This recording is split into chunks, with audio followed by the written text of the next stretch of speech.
This is my basin. This is what I bought for my bleach.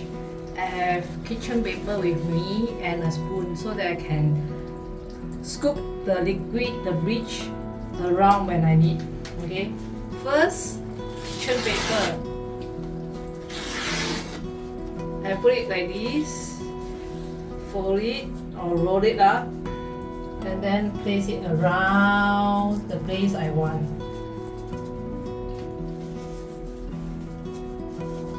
Okay, just place around first. Touch a little bit of water there.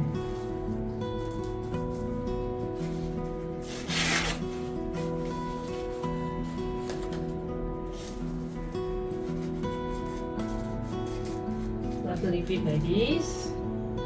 Then this one a bit, fold it a bit. Okay. Then I open this. Okay, then I pour. Try not to touch your hand because it's quite acidic. So I'll pour over here and squeeze in the kitchen paper.